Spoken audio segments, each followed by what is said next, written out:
Já dizia Freud que o eu não é senhor de sua morada. Porque eu quero, mas não quero. Porque tem uma parte de mim que é contra uma outra parte de mim. Porque eu desejo comer 3 brigadeiros, mas tem uma outra parte de mim que diz, não coma 3 brigadeiros, você vai engordar. Ou, não fique com esse cara e essa mina louca, ele vai te dominar. Estamos sempre vivendo um conflito, uma dualidade. Você está muito consciente de uma coisa e muito consciente que você está inconsciente de outra coisa. A ideia de uma estrutura subjetiva que no mínimo é dividida em 2 partes, em 2 grandes instâncias, como Freud chamou de grandes sistemas, o consciente e o inconsciente. Tem um texto que eu gosto muito de Freud, que ele fala sobre a cisão do eu.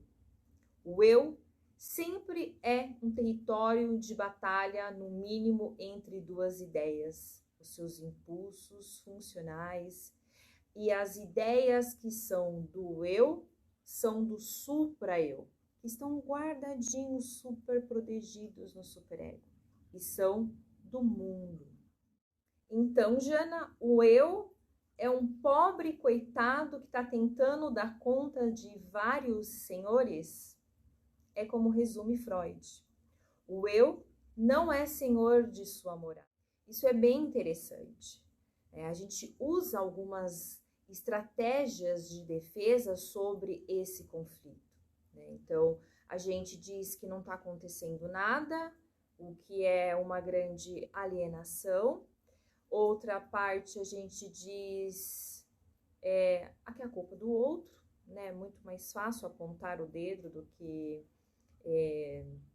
ou dizer que tem um mal sobre mim, né?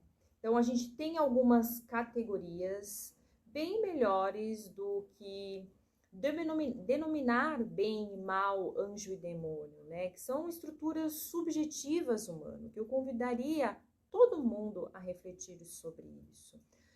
Que pode ser pelos livros, pela análise, pelo Tantra, pelo Zen, enfim, pelos templos, pelas religiões, por onde você quiser. Não tenha preconceito nenhum das estratégias que você vai buscar.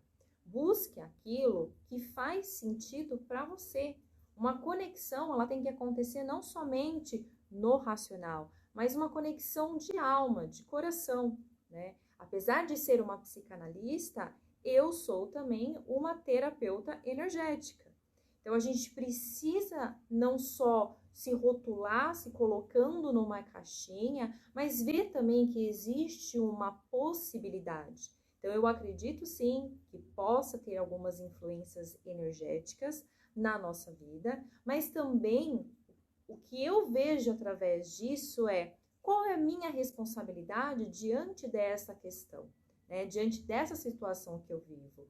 Se eu vivo essa questão energética externa dentro do meu campo, o que me faz acessar? O que eu quero dizer com tudo isso é que está na moda a gente culpar a sociedade, né? Culpar o sistema, somos vítimas do sistema, o sistema ele é cruel, ele é perverso. Tá, como assim? A gente vive sim uma situação, mas qual a culpa? Por que a culpa é do sistema? Por que a culpa é da sociedade? Por que a culpa é da mãe e do pai? O que você tem a ver com isso? Como você se implicou nisso? O que você pode fazer de si mesmo a partir disso? Essa é a grande questão ética humana. Não tem desculpa para ninguém. Essas são as estratégias de defesa que encontramos ao longo do caminho. Porque a verdade, qual é? A gente vai introjetando o que foi feito de nós e a gente mesmo se encarrega de repetir. Isso é pulsão mortífera de repetição. É a repetição, é a pulsão de morte, é o gozo, é o nosso lado assintomático, são as nossas fantasias.